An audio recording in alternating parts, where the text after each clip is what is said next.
ہدیہ درود و سلام عرض کرنے کے بعد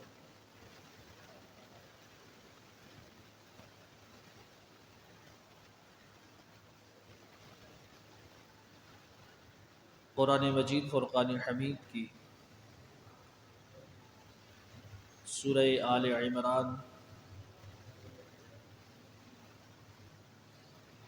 ترجمہ اور تفسیر کے ساتھ تسلسل کے ساتھ بیان ہو رہی ہے۔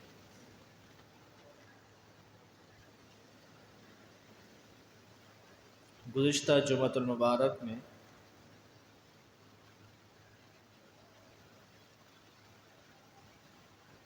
آیت نمبر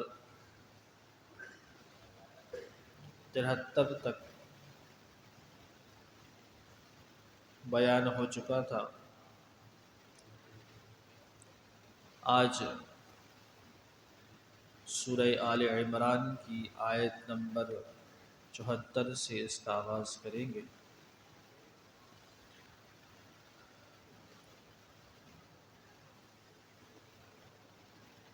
سورہ آل عمران یہ پوری سورت تقریباً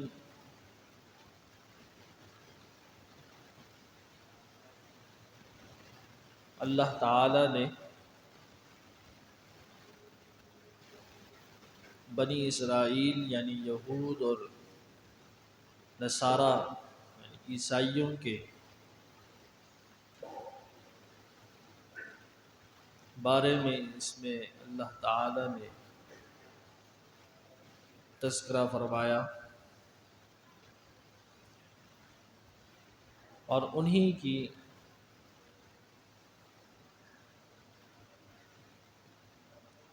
مختلف احوال اور مختلف واقعات ان کے ذکر فرمائے، ان کی نافرمانیاں اور ان کے باطل نظریات کا رد اور ان کے باطل عقائد و نظریات کے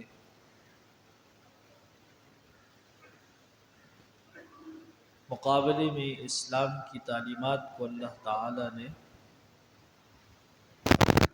اس میں بیان فرمایا۔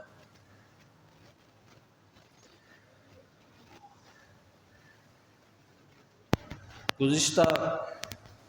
جمعۃ المبارک میں بھی یہ بیان کیا گیا تھا کہ اللہ تعالی نے بنی اسرائیل یہود و نصارہ سے یہ فرمایا تھا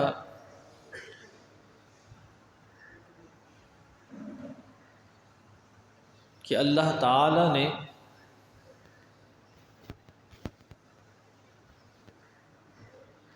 تمام انبیاء کرام علیہم السلام سے یہ پختہ عہد لیا تھا کہ جب اللہ تعالی ان کو نبوت، کتاب اور حکمت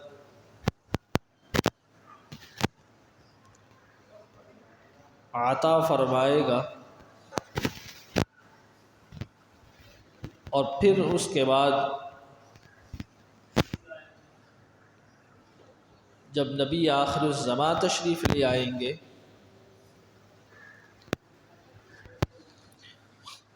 تو اللہ تعالی نے فرمایا کہ تم ان کی مدد بھی کرنا اور ان پر ایمان بھی لانا۔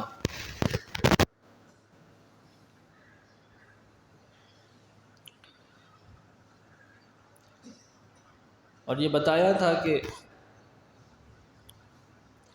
یہاں اس بات کو ذکر کرنے کا مقصد اللہ تعالی نے جو یہاں اس کا تذکرہ فرمایا اس کی وجہ بھی یہ تھی کہ یہود و نصارہ جو ہیں یعنی یہودی اور عیسائی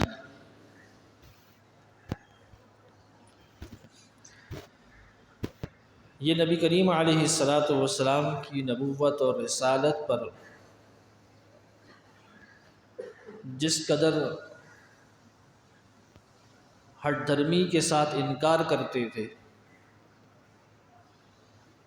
تو اس پر اللہ تعالیٰ نے یہ بیان فرمایا کہ اللہ تعالیٰ نے تو ان نبیوں سے بھی یہ عہد لیا تھا جن نبیوں کو تم اپنا نبی مانتے ہو، جن کو تم اپنا معاذ اللہ معبود مانتے ہو، تو اللہ تعالیٰ نے تو ان نبیوں سے بھی یہ عہد لیا تھا کہ جب یہ نبی آخر الزماں تشریف لے آئیں گے تو تم نے بھی ان پر ایمان لانا ہے اور ان کی مدد کرنی ہے۔ تو پھر یہود و نصارہ جو ہے وہ کیوں کر اس کا انکار کر سکتے ہیں، لیکن وہ اس پر قائم رہے اور انہوں نے نبی کریم علیہ السلام کی نبوت اور رسالت کو تسلیم کرنے سے انکار کیا۔ اگلی آیت مبارکہ میں اللہ تعالی نے ارشاد فرمایا کہ قل آمنا باللہ، فرمایا کہ اے محبوب آپ فرما دیجئے کہ ہم اللہ پر ایمان لائے، یعنی اللہ تعالی یہ مسلمانوں کا طرز عمل بیان فرما رہا ہے۔ جس طرح یہودیوں نے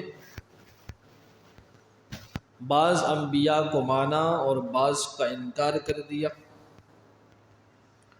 عیسائیوں نے بعض کو مانا اور بعض کا انکار کر دیا، لیکن اللہ رب العزت نے فرمایا اے محبوب آپ ان سے کہہ دیجئے، یعنی یہود و نصارہ جو ہے ان سے آپ کہہ دیں کہ ہم اللہ پر ایمان لائے، وما انزل علینا، اور جو اللہ تعالی نے ہم پر نازل کیا ہے ہم اس پر بھی ایمان لائے، یعنی قرآن مجید فرقان حمید۔ وما انزل علی ابراہیم و اسماعیل و اسحاق و یعقوب، اور فرمایا کہ محبوب آپ ان سے کہہ دیجئے کہ ہم اس پر بھی ایمان لائے جو اللہ تعالی نے ابراہیم کو عطا فرمائے، یعنی ابراہیم پر نازل کیا، اسماعیل پر نازل کیا، اسحاق اور یعقوب علیہم السلام پر نازل کیا، یعنی اللہ تعالی نے جو ان کو نبوت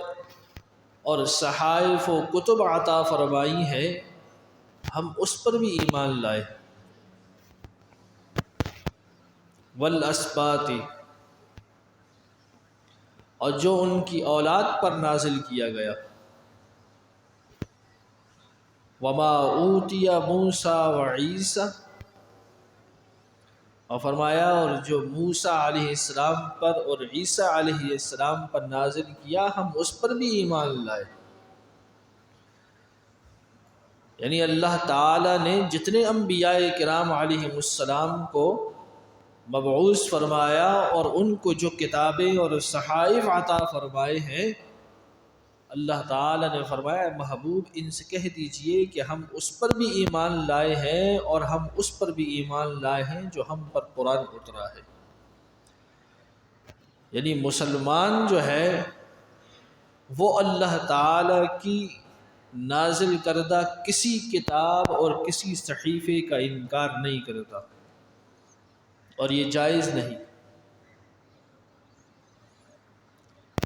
مسلمان کسی کتاب کا انکار نہیں کر سکتے۔ ان تمام کتابوں کو 4 بڑی کتابیں ہیں اور 100 کے قریب جو ہیں وہ صحائف آسمانیہ ہیں جو اللہ تعالی نے مختلف انبیاء کو عطا فرمائے۔ یہ جتنی کتابیں اور صحائف اترے ہیں یہ سارے حق تھے، اور اللہ تعالی کی طرف سے نازل کردہ مسلمانوں کا ان سب پر ایمان ہے۔ اور فرمایا کہ لا نفرق بین احد منہم، اللہ تعالیٰ نے فرمایا کہ محبوب آپ ان سے کہیے کہ ہم ان کے درمیان کوئی فرق نہیں کرتے، وَنَحْنُ لَهُ مُسْلِمُونَ، اور ہم اسی رب کی عبادت کرتے ہیں اور اطاعت کرتے ہیں، ہم مسلمان ہیں۔ وَنَحْنُ لَهُ مُسْلِمُونَ، ہم مسلمان ہیں، رب کے اطاعت گزار ہیں۔ تو مسلمان جو ہے اس کے لیے 1,24,000 کم یا زیادہ جتنے انبیاء کرام علیہ السلام دنیا میں تشریف لائے ہیں، سارے نبیوں پر ایمان رکھنا اس لحاظ سے کہ وہ سارے نبی اللہ تعالی کی طرف سے تھے، سچے تھے، حق پر تھے، اور اللہ تعالی نے ان کو حق کے ساتھ نازل کیا تھا۔ اس پر ایمان رکھنا ہر ایک مسلمان پر فرض ہے۔ جتنی کتابیں اللہ تعالی نے نازل کی ہیں، جتنے صحیفے اللہ تعالی نے اتارے ہیں، ان سب پر ایمان رکھنا اس لحاظ سے کہ وہ تمام کتابیں سچی، حق اور اللہ تعالی کی طرف سے نازل کرتا ہے، ان پر ایمان رکھنا ہر ایک مسلمان کے لیے فرض ہے۔ لیکن عمل کے لحاظ سے صرف اور صرف قرآن مجید فرقان حمید ہے۔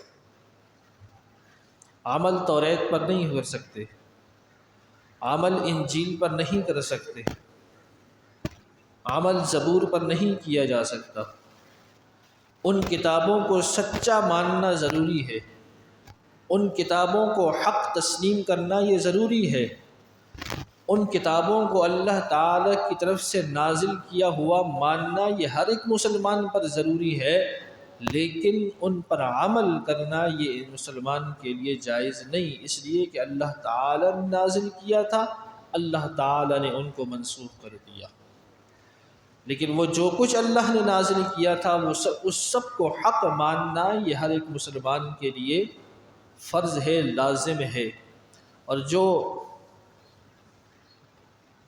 کوئی کسی بھی کتاب، آسمانی کتاب کا انکار کرتا ہے، کہ اگر کوئی شخص یہ کہے کہ جناب جو انجیل اللہ نے اتاری تھی میں اس کو نہیں مانتا، میں اس کا انکار کرتا ہوں، یا میں اس کو اللہ کی کتاب ہی نہیں مانتا، تو ایسا شخص جو ہے وہ دار اسلام سے ہی خارج ہو جائے گا۔ تو اس لیے جہاں قرآن پر ایمان ہے وہاں ہر ایک مسلمان کا توریت و انجیل و زبور پر بھی اس لحاظ سے ایمان ہے کہ جو اللہ نے اتاری تھی وہ حق اور سچ اتاری تھی، اور وہ اللہ رب العزت کی طرف سے نازل کردہ تھی۔ تو اللہ تعالی نے حضور علیہ السلام سے فرمایا، محبوب آپ ان سے کہہ دیجئے کہ ہم قرآن پر بھی ایمان رکھتے ہیں، ہم سابقہ انبیاء کرام علیہ السلام پر نازل ہونے والی کتابوں پر بھی ایمان رکھتے ہیں، اور ہم ان کے درمیان کوئی فرق نہیں کرتے۔ کن کے درمیان؟ یعنی انبیاء کرام علیہ السلام کے درمیان۔ اور یہاں مفسرین فرماتے ہیں کہ لا نفرق بین احد منہم سے مراد یہ ہے کہ ہم نبی ہونے کے اعتبار سے کسی بھی نبی کے درمیان فرق نہیں کرتے۔ جس طرح عیسائیوں نے یہودیوں پر الزام لگایا، یہودیوں نے عیسائیوں پر الزام لگایا۔ الزام سے مراد یہ ہے کہ یہودیوں نے عیسائیوں کے نبی کا انکار کیا، عیسائیوں نے یہودیوں کے نبی کا انکار کیا، لیکن اللہ کے محبوب نے فرمایا کہ ہم ان نبیوں کے درمیان فرق نہیں کرتے۔ جیسے اللہ تعالی نے حضرت موسیٰ علیہ السلام کو نبوت اور کتاب عطا فرمائی تھی، ایسے ہی اللہ نے عیسیٰ علیہ السلام کو بھی نبوت اور کتاب عطا فرمائی۔ تو ہم ان کو بھی تسلیم کرتے ہیں، ان کو بھی تسلیم کرتے ہیں، ہم ان کو بھی مانتے ہیں، ان کو بھی مانتے ہیں، تو ان کے درمیان ہم فرق نہیں کرتے۔ باقی وہ جو فرق ہے مراتب والا، مقام اور مرتبے والا، تو وہ تو برحق ہے، قرآن مجید فرقان حمید سے ثابت ہے۔ اللہ تعالی نے فرمایا تلک الرسل فضلنا بعضهم علی بعض، اللہ تعالیٰ نے فرمایا کہ ہم نے بعض رسولوں پر بعض پر فضیلت عطا فرمائی ہے۔ تو فضیلت اور مقام اور مرتبے میں تو انبیاء کرام علیہ السلام اور رسولان عظام میں فرق ہے، لیکن نبی ہونے کے اعتبار سے سب نبی ہیں، ان میں فرق نہیں کیا جا سکتا کہ یہ جناب نبی ہیں اور یہ نہیں ہیں، وہ چھوٹے نبی ہیں یہ بڑے نبی ہیں۔ تو نفس نبوت میں سارے برابر ہیں، لیکن مقام و مرتبے میں فرق ہے، جن کو اللہ نے قرآن و بیان فرمایا۔ اگلی آیت مبارکہ میں رب ذوالجلال نے ارشاد فرمایا کہ وَمَن يَبْتَغِ غَيْرَ الْإِسْلَامِ دِينًا، اور یہ پچھلی آیت مبارکہ میں بھی گزرا تھا کہ اللہ تعالی نے فرمایا تھا کہ یہ یہود و نصارہ جو ہے یہ اللہ کے دین کو چھوڑ کر کوئی نیا دین تلاش کر رہے ہیں۔ افغیر دین اللہ یبغون ولہ اسلم من فی السماوات والارض طوعا وکرہا، اللہ تعالیٰ نے فرمایا کہ یہ کوئی اللہ کے دین کے علاوہ کوئی دین تلاش کر رہے ہیں، جبکہ حقیقت تو یہ ہے کہ آسمان و زمین کے اندر جو کچھ ہے وہ سب کے سب جو ہیں وہ اللہ تعالیٰ کی اطاعت میں ہیں، چاہے خوشی سے ہوں یا ناخوشی سے ہوں، یہ سب اللہ کی اطاعت میں ہیں۔ اللہ تعالیٰ نے یہاں اس کی وضاحت فرمائی، فرمایا وَمَن يَبْتَغِ غَيْرَ الْإِسْلَامِ دِينًا، فرمایا اور جس نے اسلام کے علاوہ کسی دین کو طلب کیا، دین اسلام کے علاوہ کسی دین کو چاہا اور اس کو مانا یا اس کو پسند کیا، تو اللہ نے فرمایا فَلَن يُقْبَلَ مِنْهُ، تو اللہ تعالیٰ اس سے وہ دین قبول ہی نہیں کرے گا۔ اللہ رب العزت قیامت کے دن اس سے اس دین کو قبول ہی نہیں کرے گا، اور اس دین پر رہتے ہوئے اس نے جو بھی عمل کیا ہو وہ اللہ تعالی کی بارگاہ میں کوئی حیثیت کوئی مقبولیت نہیں رکھے گا۔ دین صرف اسلام ہے، رب ذوالجلال کے ہاں سچا اور مقبول دین صرف دین اسلام ہے، اور اسی کو اللہ رب العزت قبول کرے گا۔ اس کے علاوہ کسی دین کو رب ذوالجلال نے فرمایا فَلَن يُقْبَلَ مِنْهُ، ہرگز اس سے قبول نہیں کیا جائے گا، وَهُوَ فِي الْآخِرَةِ مِنَ الْخَاسِرِينَ، اور فرمایا کہ وہ آخرت میں نقصان اٹھانے والوں میں سے ہوں گے۔ یعنی جو اللہ کے دین اسلام کو چھوڑ کر کسی اور دین کے تلاش میں رہیں گے، کسی اور دین کو ڈھونڈنے میں لگے رہیں گے اور کسی اور دین کو پسند کریں گے، تو فرمایا کہ یہ قیامت کے دن نقصان اٹھائیں گے، اس لیے کہ جب قیامت کے دن ان سے اس دین کو قبول ہی نہیں کیا جائے گا جس دین کے بعد پیچھے وہ بھاگتے رہے، اسلام کو چھوڑ کر جس دین کو وہ پسند کرتے رہے، اللہ تعالی نے فرمایا قیامت کے دن جب ان سے اس دین کو قبول نہیں کیا جائے گا تو یقیناً وہ نقصان اٹھانے والوں میں سے ہوں گے۔ آگے رب ذوالجلال نے فرمایا کیف یہدی اللہ قوما کفروا بعد ایمانہم، رب ذوالجلال نے فرمایا کہ اللہ اس قوم کو کیوں کر ہدایت دے گا جو کہ کفروا بعد ایمانہم، جو ایمان لانے کے بعد دوبارہ کافر ہو جائے۔ اللہ تعالیٰ نے فرمایا کہ جو ایمان لائے گا اور ایمان لانے کے بعد پھر کفر کی طرف لوٹ گیا، تو رب ذوالجلال نے فرمایا کہ ایسے لوگوں کو، ایسی قوم کو اللہ کیوں ہدایت عطا فرمائے گا۔ وَشَهِدُوا أَنَّ الرَّسُولَ حَقٌّ وَجَاءَهُمُ الْبَيِّنَاتُ، حالانکہ وہ لوگ پہلے ہی گواہی دے چکے تھے کہ رسول مکرم جو ہیں، نبی آخر الزماں، یہ برحق ہیں، اور ان کے پاس اس بات کی دلیل بھی آ چکی تھی، وہ اس دلیل کو بھی جان چکے تھے کہ یہ نبی آخر الزماں رسول برحق ہیں اور اللہ تعالیٰ کے آخری نبی ہیں، لیکن اس کا اقرار اور اس کو جاننے اور اس کو ماننے کے بعد پھر دوبارہ یہ کفر کی طرف لوٹ گئے۔ اللہ تعالیٰ نے فرمایا کہ ایسے لوگوں اور ایسی قوم کو اللہ تعالیٰ ہدایت نہیں عطا فرمائے گا۔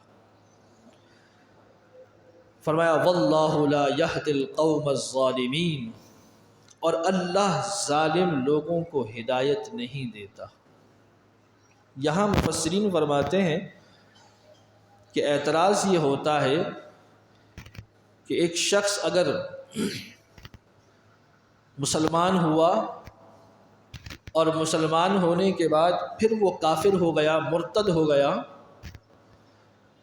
تو اگر پھر وہ دوبارہ مسلمان ہونا چاہتا ہے تو کیا اللہ تعالیٰ اس کی توبہ قبول نہیں فرمائے گا؟ جبکہ اللہ تعالیٰ نے فرمایا کہ کیف یہدی اللہ قوما کفروا بعد ایمانہم، کہ اللہ تعالیٰ جو ہے اس قوم کو کیوں ہدایت دے کہ جو ایمان لانے کے بعد پھر کفر کی طرف لوٹ گئی، اور فرمایا واللہ لا یہدی القوم الظالمین، اور اللہ ظالموں کو ہدایت نہیں دیتا، تو پھر تو ان کا کوئی قصور ہی نہیں کہلائے گا کہ جب اللہ تعالیٰ کی طرف سے ہی ان کے لیے ہدایت نہیں، اللہ تعالیٰ کی طرف سے ہی ان کے لیے رستے بند کر دیے گئے، تو پھر تو ان کے لیے کوئی باقی معاملہ ہی نہیں بچا، تو پھر ان کو سزا اور عذاب کا کیا حق بنتا ہے؟ تو اس پہ مفسرین فرماتے ہیں کہ یہ جو آیت مبارکہ اللہ تعالیٰ نے نازل فرمائی ہے، بیان فرمائی ہے، اس میں رب ذوالجلال نے ان لوگوں کے تذکرہ فرمایا ہے کہ جو اللہ تعالیٰ کی آیتوں کو جان کر، پہچان کر، مان کر، اور پھر اس کے بعد وہ واپس کفر کی طرف لوٹ گئے۔ جس طرح پچھلی آیتوں میں یہ گزرا تھا کہ یہودیوں میں سے اللہ تعالیٰ نے فرمایا یہودیوں میں سے ایک گروہ ایسا ہے کہ جو یہ کہتا ہے اپنے لوگوں کو کہ تم صبح کے وقت ایمان لے آؤ، اور پھر جب شام ہو، رات ڈھلنے لگی، تو پھر اسلام کو چھوڑ کر واپس یہودیت کی طرف آ جانا، عیسائیت کی طرف آ جانا، اور یہ کہتے ہوئے آنا کہ ہم نے تو اسلام کے اندر کوئی حقانیت، کوئی سچائی نہیں دیکھی، حالانکہ وہ صبح کو ایمان لائے اور پھر رات کو واپس لوٹ گئے اپنے باطل دین کی طرف۔ تو اللہ رب العزت نے ان کی مذمت فرمائی ہے اور ان کے بارے میں یہ فرمایا کہ جنہوں نے شروع سے اسلام کو قبول کرنے کا ارادہ ہی نہیں کیا، یا اگر اسلام قبول کیا بھی تو فقط تھوڑے وقت کے لیے یا اپنی باطل سوچ کے جو ہے وہ پیش نظر اسلام قبول کیا، تو پھر اللہ تعالیٰ ان کو کیوں کر ہدایت دے، جبکہ وہ اپنی نافرمانیاں، اپنی جو ہے وہ ہٹ دھرمی اور اپنے کفر کے اندر جو ہے وہ اس قدر آگے بڑھ گئے کہ جیسے اللہ تعالیٰ نے منافقین کے بارے میں سورہ بقرہ میں ارشاد فرمایا تھا کہ اللہ تعالیٰ نے ان کے دلوں پر مہر لگا دی ہے، ان کی آنکھوں پر پردے ڈال دیے ہیں، وہ نہ حق کو سن سکتے ہیں، نہ حق کو دیکھ سکتے ہیں، نہ حق کو قبول کر سکتے ہیں، ان کے دلوں پر مہر لگا دی ہے۔ ختم اللہ علی قلوبہم وعلی سمعہم وعلی ابصارہم، وہ اس لیے کہ اللہ تعالی نے جتنے ان کو مواقع فراہم کیے، جتنا ان کے لیے ہدایت پر آنے کے لیے ان کو رستے فراہم کیے اور جتنے موقع ان کو دیے، انہوں نے ہر موقع پر اللہ تعالیٰ کی نافرمانی اور کفر پر ڈٹے رہے۔ جب اس قدر وہ ہٹ دھرمی اور کفر پر قائم رہے اور کفر میں اتنے مزید آگے بڑھے، تو پھر ان کی تو سزا بنتی تھی کہ اللہ تعالیٰ نے ان کے دلوں پر مہر لگانی تھی۔ یہ ان کی ہٹ دھرمی کی سزا تھی، اور یہاں بھی انہی لوگوں کا تذکرہ ہے۔ اور بعض مفسرین فرماتے ہیں کہ یہاں جو اللہ تعالیٰ نے ہدایت نہ دینے کی بات کی ہے، یہاں ان سے مراد وہ کافر اور وہ مشرکین اور وہ لوگ ہیں کہ جو موت کے قریب پہنچ کر، موت کو اپنے سامنے دیکھ کر یا اللہ تعالیٰ کے عذاب کو اپنے سامنے دیکھ کر پھر اللہ پر ایمان لانے کا ارادہ کرتے ہیں، تو اللہ تعالیٰ پھر اس وقت ایمان قبول نہیں کرتا۔ اس لیے کہ موت کے وقت کے سامنے موت کے فرشتے کو انسان دیکھ رہا ہو، یا سامنے انسان اپنی موت کو نظر آ رہا، جس کو نظر آ رہی ہو، یا اللہ تعالیٰ کے عذاب میں وہ جب جکڑ لیا گیا ہو اور اب اس کے لیے کوئی اور رستہ نہ ہو، اور اب وہ مجبور ہو کر اگر ایمان لاتا ہے، تو فقہائے اسلام کہتے ہیں کہ ایسے موقع پر ایمان قابل قبول نہیں ہے۔ جس طرح فرعون کے بارے میں آتا ہے کہ جب اس کو اللہ تعالیٰ نے دریا میں غرق کیا، جب وہ دریا میں ڈوب رہا تھا، تو اس وقت اس نے یہ آواز لگائی تھی، صدا لگائی تھی کہ اے موسیٰ، مجھے دریا سے نکال دو، میں تمہارے رب پر ایمان لاتا ہوں۔ لیکن اس وقت کا ایمان قابل قبول نہیں، اس لیے کہ اب تو معاملہ ہی ختم، اب تو تم آئے ہو گرفت میں، اب قابل قبول نہیں، اب تو موت کا وقت آ گیا ہے۔ تو اللہ تعالیٰ نے فرمایا کہ ایسوں کو اللہ تعالیٰ ہدایت نہیں عطا فرماتا۔ آگے فرمایا اولئک جزاؤہم ان علیہم لعنت اللہ۔ رب جلال نے فرمایا کہ ایسے لوگوں کی سزا یہ ہے جو اپنے کفر میں، ہٹ درمی میں اس قدر آگے نکل جائیں، تو فرمایا ایسے لوگوں کی سزا یہ ہے کہ ان علیہم لعنت اللہ، کہ ان پر اللہ کی لعنت ہو، والملائکۃ، اور اللہ کے فرشتوں کی لعنت ہے، اور والناس اجمعین، اور تمام انسانوں کی اس پر لعنت ہو۔ یعنی اللہ تعالیٰ بھی اس پر لعنت فرما رہا ہے، فرشتے بھی لعنت فرما رہے ہیں، اور تمام انسانوں کی بھی اس پر لعنت ہے، خالدین فیہا، اور یہ ہمیشہ اسی لعنت میں رہیں گے۔ لا یخفف عنہم العذاب ولا هم ینظرون، اور فرمایا کہ نہ ان کے عذاب میں تخفیف کی جائے گی اور نہ ان کو کسی چیز کی مہلت دی جائے گی۔ یعنی اب مرنے کے بعد نہ ان کو عذاب میں ان کے کمی کی جائے گی، نہ ان کو نجات دی جائے گی، نہ ہی ان کو کسی چیز کی مہلت دی جائے گی۔ وہ ہمیشہ اللہ اور اس کے فرشتوں اور اس کے لوگوں کی لعنت میں رہیں گے، اور اللہ تعالیٰ کا عذاب ان پر پڑتا رہے گا۔ آگے فرمایا کہ الا الذین تابوا من بعد ذلک واصلحوا، اور فرمایا کہ وہ لوگ کہ جن لوگوں نے اس کے بعد توبہ کر لی اور نیک ہو گئے، فَإِنَّ اللَّهَ غَفُورٌ رَحِيمٌ، تو اللہ نے فرمایا سو اللہ بہت بخشنے والا اور بہت رحم فرمانے والا ہے۔ یعنی اس بات کی نفی آ گئی کہ کوئی شخص یہ اعتراض نہیں کر سکتا کہ اللہ تعالیٰ نے تو ان کو ہدایت کا رستہ ہی نہیں دیا، اللہ تعالیٰ نے تو ان کو جو ہے وہ ہدایت کا ان کا رستہ ہی بند کر دیا، تو اب اگر وہ مسلمان نہیں ہوئے تو اس میں ان کا کیا قصور ہے؟ نہ، اللہ تعالیٰ نے ان کا رستہ بند نہیں کیا بلکہ انہوں نے خود اپنے لیے رستہ بند کر دیا ہے۔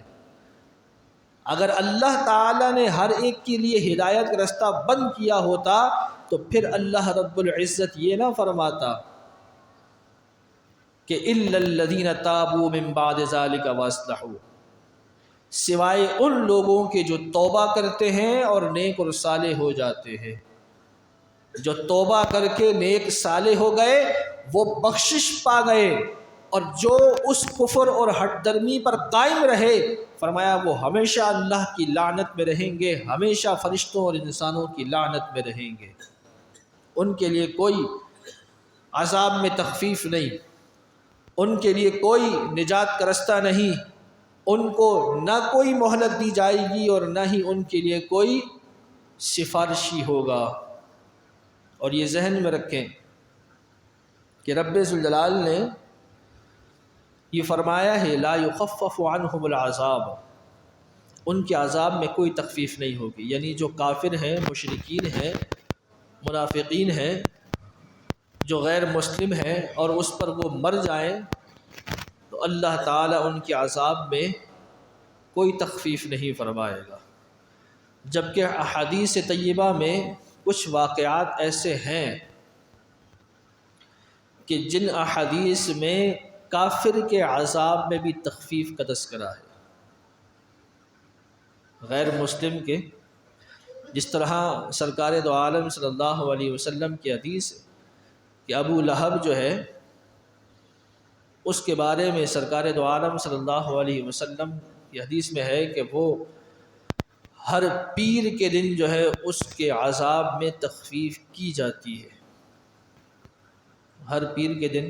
حالانکہ وہ پکا کافر تھا لیکن عذاب میں تخفیف ہوتی ہے۔ جناب ابو طالب حضور کے چچا، ان کے بارے میں صحیح ترین احادیث میں یہ موجود ہے۔ اب یہ موضوع بحث بنتا نہیں ہے، نہ کبھی بنایا ہے، لیکن ایک بات سمجھانے کے لیے کرتا ہوں کہ جناب ابو طالب ایمان نہیں لائے تھے، صحیح مسلم کی صحیح ترین حدیثیں موجود ہیں اس پہ، لیکن اس پہ سکوت لسان ہے، علماء نے فرمایا۔ لیکن سرکار دو عالم صلی اللہ علیہ وسلم کے چچا حضرت عباس نے ایمان لانے کے بعد سرکار علیہ الصلوۃ والسلام سے پوچھا، یا رسول اللہ صلی اللہ علیہ وسلم، کیا آپ کی نبوت نے، یا آپ جو اللہ تعالیٰ کے نبی ہیں، اتنے محبوب ہیں، کیا آپ کی اس نبوت نے آپ کے چچا کو بھی نفع دیا ہے؟ یعنی حضرت عباس کے بھائی تھے وہ جناب ابو طالب، تو انہوں نے اپنے بھائی کے لیے سوال کیا حضور سے کہ کیا میرے بھائی ابو طالب، آپ کے چچا ابو طالب کو بھی کوئی نفع ملا ہے آپ کی ذات سے؟ تو سرکار دو عالم صلی اللہ علیہ وسلم نے فرمایا، صحیح مسلم کی حدیث ہے، حضور نے فرمایا کہ ابو طالب جہنم کے نچلے درجے میں تھے، اور رب ذوالجلال نے میری سفارش کی وجہ سے ان کو جہنم سے نکال کر اور صرف جہنم کے آگ کے جوتے پہنا دیے ہیں، ان کو آگ کے جوتے پہنا دیے ہیں، اور فرمایا کہ ان جوتوں کی گرمی اور تپش اتنی ہے کہ ان جوتوں کی وجہ سے ان کے دماغ میں، کھوپڑی میں دماغ ابلتا ہے۔ یہ جناب ابو طالب کے ساتھ معاملہ ہے۔ تو وہ اگرچہ غیر مسلم تھے، اسلام نہیں لائے تھے، لیکن اللہ تعالیٰ نے حضور علیہ الصلوۃ والسلام کی سفارش اور شفاعت سے ان کے بھی عذاب میں تخفیف فرمائی ہے۔ اسی لیے علماء اہل سنت کا یہ نظریہ اور یہ فیصلہ ہے کہ جناب ابو طالب کے بارے میں کوئی بھی، اگرچہ وہ غیر مسلم تھے، لیکن ان کے بارے میں کوئی بھی ہلکی بات یا ان کے کفر پر مذمت یا ان کی کسی بھی جو ہے وہ ایسی بات نہیں کرنی ہے، اس لیے کہ ان کا معاملہ اللہ اور اس کا محبوب بہتر جانتا ہے۔ اس لیے کہ جناب ابو طالب کی جتنی محبت، جتنی شفقت، جتنی حمایت اور جتنی ڈھال وہ مشکل حالات میں سرکار دو عالم صلی اللہ علیہ وسلم کے لیے بنے، اس کی مثال نہیں ملتی۔ تو اس لیے فرمایا کہ جناب ابو طالب کا معاملہ اور اللہ اور اس کا محبوب جانتا ہے، لیکن یہاں بتانے کا مقصد یہ تھا کہ یہ جو لا یخفف عنہم العذاب ہے یہ عام کافروں کے لیے اور مشرکین کے لیے ہے، لیکن یہ جو حدیث پاک میں جن کا مخصوص لوگوں کا جو تذکرہ آیا ہے یہ صرف ان کے ساتھ خاص ہے کہ سرکار دو عالم صلی اللہ علیہ وسلم کے حوالے سے جن کے لیے عذاب میں تخفیف کی جاتی ہے اس کا انکار نہیں کیا جا سکتا، وہ حقیقت ہے۔ اب اگر کوئی شخص یہ کہے کہ جناب یہ تو قرآن کے مخالف ہو جائے گا، کہ قرآن تو کہتا ہے کہ کسی کے عذاب میں تخفیف نہیں کی جائے گی، اور آپ کہتے ہو حدیث پاک میں آیا ہے کہ ان کے عذاب میں تخفیف ہو جائے گی، تو اس پہ علماء مفسرین فرماتے ہیں کہ وہ کسی کے اندر شمار نہیں ہے، ان کو اللہ تعالیٰ نے اس کے ساتھ خاص کر دیا ہے، یہ صرف انہی کے لیے ہے۔ جس طرح کہ قرآن مجید میں ہے اللہ تعالیٰ نے فرمایا کہ مردار حرام ہے، مردار یعنی جو جانور مر گیا اپنی موت، اب وہ حرام ہے، اس کا گوشت نہیں کھا سکتے، کسی کے لیے بھی یہ جائز نہیں۔ لیکن حدیث پاک میں آتا ہے سرکار علیہ الصلوۃ والسلام کے پاس ایک شخص آئے، ایک صحابی آئے اور عرض کیا رسول اللہ صلی اللہ علیہ وسلم میرے پاس ایک شخص کی بکری تھی اور وہ بکری میرے پاس مر گئی، میرے پاس مر گئی ہے، اب میں کیا کروں جبکہ میں اور میرے اہل خانہ کئی دن سے فاقے پر ہیں، کئی دن سے فاقے پر ہیں۔ تو سرکار دو عالم صلی اللہ علیہ وسلم نے ان کو فرمایا کہ تم وہ بکری کھا لو، تم وہ بکری کھا لو۔ کس کو کھا لو؟ جو مر گئی ہے، مردار ہے، جس کے بارے میں قرآن کی نص قطعی ہے کہ مردار حرام ہے، سرکار دو عالم صلی اللہ علیہ وسلم نے ان کو حکم فرمایا کہ تم کھا لو اس کو، لیکن فرمایا کہ یہ صرف تمہارے لیے ہے، کسی اور کے لیے نہیں۔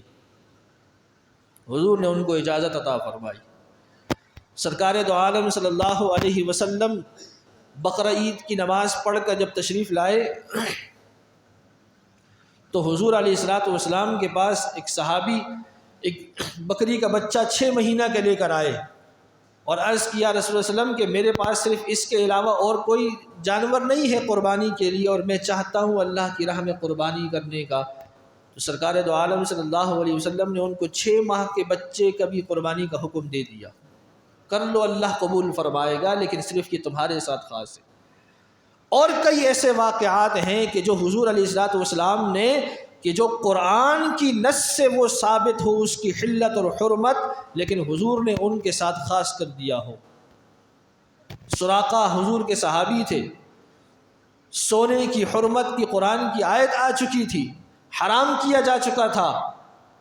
لیکن حضرت عمر رضی اللہ تعالی عنہ کے دور خلافت میں سراقہ کو سونا پہنایا گیا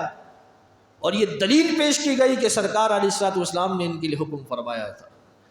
تو بعض ایسی خاص کر دیے جاتے ہیں کہ جو ان کے ساتھ خاص ہو جاتے ہیں۔ تو یہاں بھی جن کے کفر کے باوجود جن کے عذاب میں تخفیف کا جو تذکرہ ہے تو یہ صرف ان کے ساتھ خاص ہے، ہر ایک کافر کے لیے نہیں ہے۔ اور باقی اللہ رب العزت نے فرمایا کہ جنہوں نے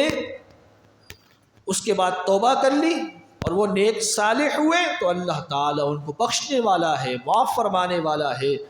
اگلی آیت مبارکہ میں اللہ تعالیٰ نے فرمایا ان الذین کفروا بعد ایمانہم، فرمایا کہ بے شک جن لوگوں نے اپنے ایمان کے بعد کفر کیا،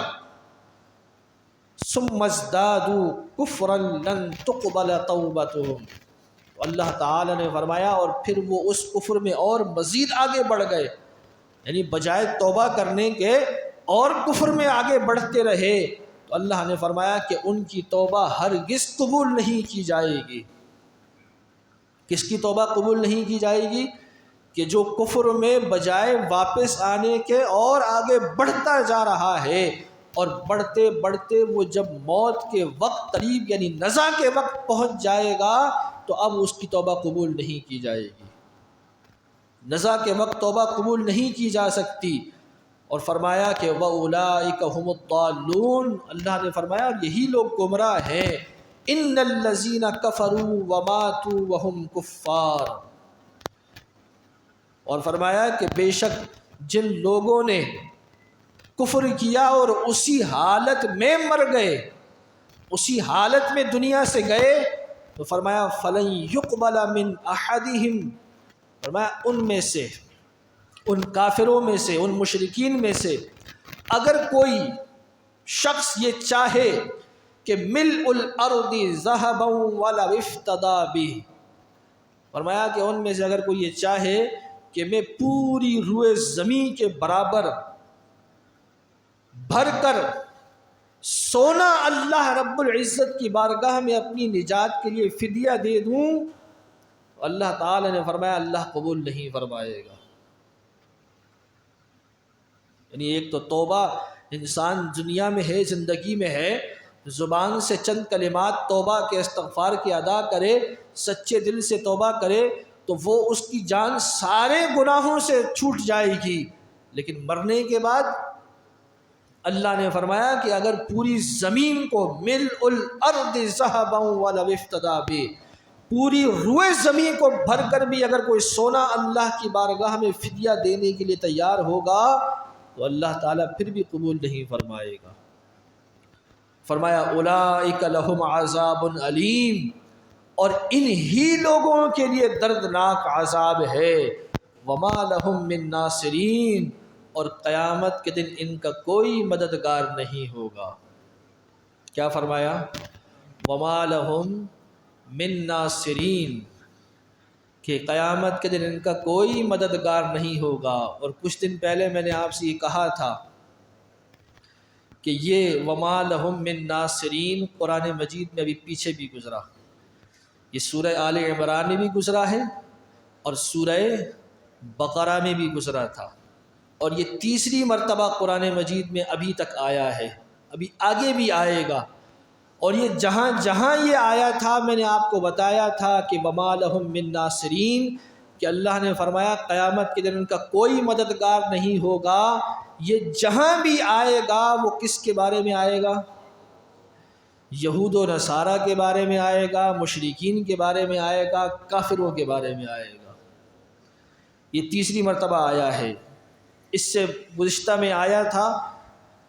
آیت نمبر 22 میں، آیت نمبر 66 میں، کہ اللہ تعالیٰ نے وہاں یہود و نصارہ کے بارے میں یہ مذمت فرمائی تھی،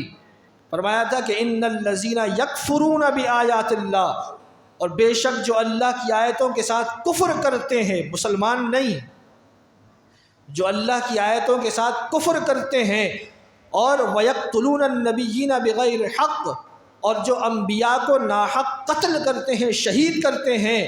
وَيَقْتُلُونَ الَّذِينَ يَأْمُرُونَ بِالْقِسْطِ مِنَ النَّاسِ، اور جو عدل و انصاف کا حکم دینے والے ہیں، اہل حق ہیں، ان کو بھی قتل کرتے ہیں، تو فرمایا فَبَشِّرْهُمْ بِعَذَابٍ عَلِيمٍ، تو ان کو دردناک عذاب کی بشارت سنا دیں۔ اولئک الذین حبطت اعمالهم فی الدنیا والآخرہ، اللہ نے فرمایا یہی وہ لوگ ہیں کہ جن کے اعمال دنیا اور آخرت میں ضائع کر دیے جائیں گے۔ وما لہم من ناصرین، اور ان کا قیامت کے دن کوئی مددگار نہیں ہوگا۔ یہ پوری آیات کس کے بارے میں ہے؟ کافروں کے بارے میں، یہودیوں کے بارے میں، یہ یہود و نصارہ کے بارے میں اللہ نے فرمایا۔ اور یہاں بھی کس کے بارے میں بات ہو رہی ہے؟ ان الذین کفروا وماتوا وهم کفار، اور جو کفر پر مر گئے، جو کفر کی حالت میں مر گئے، اللہ فرماتا ہے ان کی نہ توبہ قبول کی جائے گی، نہ ان کے عذاب میں تخفیف ہوگی، نہ ان کو مہلت دی جائے گی، ان کے لیے دردناک عذاب ہے، اور وما لہم من ناصرین، اور ان کے لیے کوئی مددگار نہیں ہے۔ اب یہ آیت پڑھ کر کتنے لوگوں کو کہتے ہیں کہ دیکھو یہ ان کا ہو گیا ہے دماغ خراب، کہ اللہ تعالیٰ تو قرآن میں کہہ رہا ہے کہ اللہ تعالیٰ کے قرآن میں فرمایا کہ کوئی ان کا مددگار نہیں ہوگا، اور یہ رسول اللہ کو مددگار مانتے ہیں، یہ اولیاء کو مددگار مانتے ہیں، ہے یا نہیں ہے قرآن میں وما لہم من ناصرین؟ ہاں ہے، قرآن کا حصہ ہے، تیسری مرتبہ یہ تین سپاروں میں تیسری مرتبہ یہ آیا ہے۔ اب یہ کھول کھول کر سنائیں گے کوئی تو اگلا بھی کہے گا ہاں واقعی قرآن پڑھ کے سنا رہا ہے۔ آیت نمبر 91 ہے اور ادھر آیت نمبر 66 تھی، اور سورہ بقرہ میں بھی آیت نمبر نوٹ کروائیں گے، آیت نمبر فلاں، آیت نمبر فلاں، آیت نمبر فلاں۔ لیکن حقیقت کیا ہے؟ کتنا بڑا دھوکہ ہے مسلمانوں کے ساتھ، کتنی بڑی بےایمانی ہے، کتنی بڑی ناانصافی ہے قرآن کے ساتھ، کہ قرآن کہہ کیا رہا ہے، بیان کیا ہو رہا ہے، اور اس کو فٹ کہاں کیا جاتا ہے۔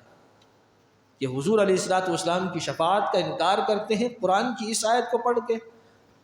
اولیاء کاملین کی شفاعت کا انکار کرتے ہیں قرآن کی اس آیت کو پڑھ کر، ہیں بزرگان دین کی شفاعت کا انکار کرتے ہیں قرآن کی اس آیت کو پڑھ کر، اور جب سیاق و سباق پڑھو تو یہاں مومنین کا کوئی تذکرہ ہی نہیں ہے۔ یہاں تو صراحتاً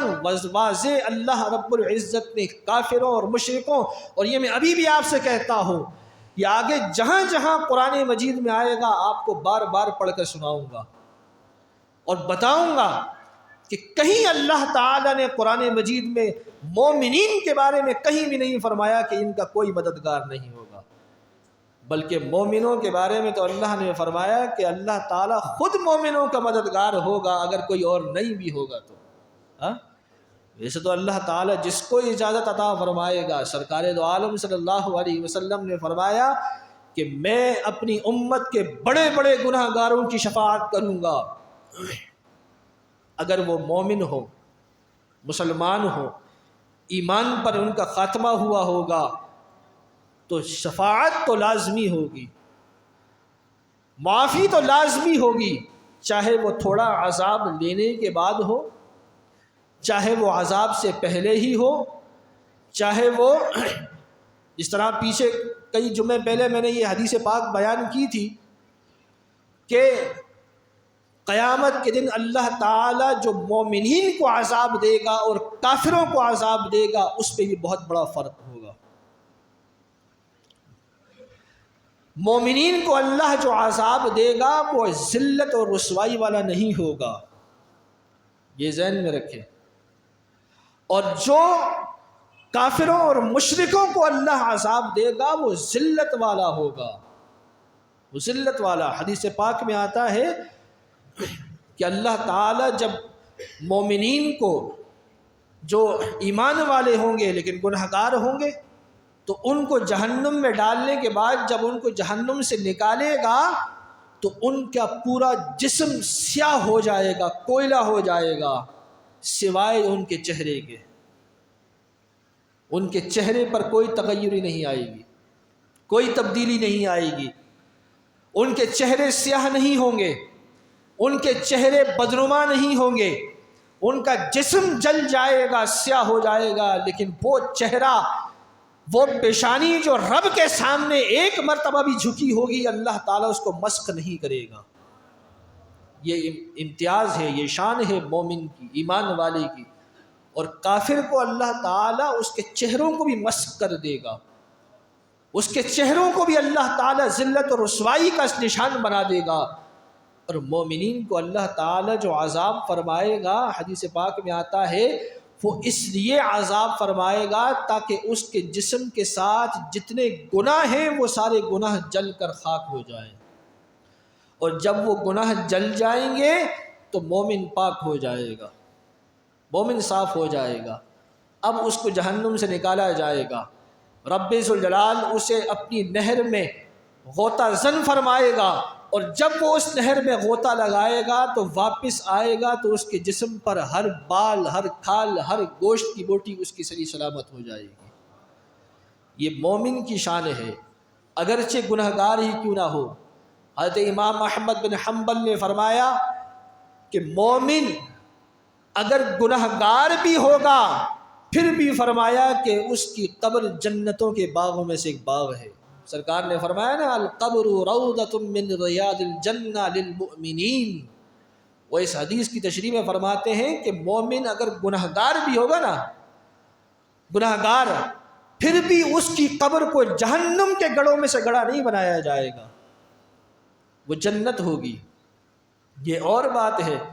کہ اس کے لیے کچھ تنگی ضرور ہوگی اعمال کے لحاظ سے، لیکن اس کو جہنم کے گڑھوں میں سے گڑھا نہیں بنایا جائے گا، اس لیے کہ اگر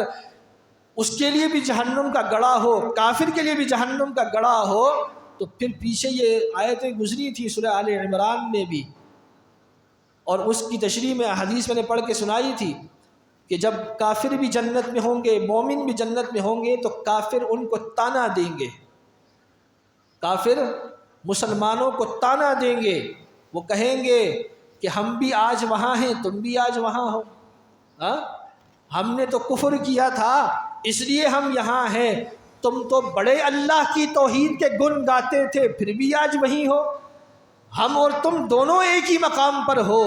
رب ذوالجلال جب یہ بات، یہ تانا کافروں کا سنے گا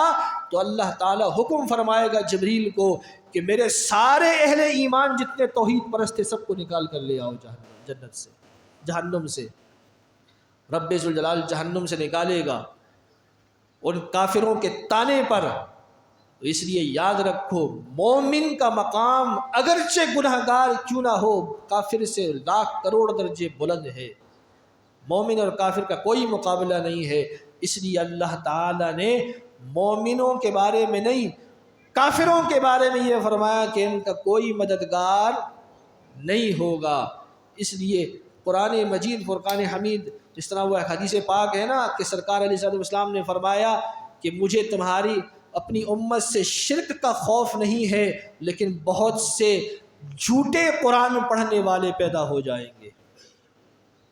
اگرچہ قرآن سچا ہوگا لیکن پڑھنے والے جھوٹے ہوں گے۔ قرآن سچا ہوگا، سچے قرآن کو جھوٹے لوگ پڑھیں گے اور اس کو پڑھ پڑھ کر امت کو گمراہ کریں گے۔ اللہ تعالی سے دعا ہے کہ اللہ تعالی ہم سب کو عمل کی توفیق عطا فرمائے۔ وآخر دعوانا ان الحمد للہ رب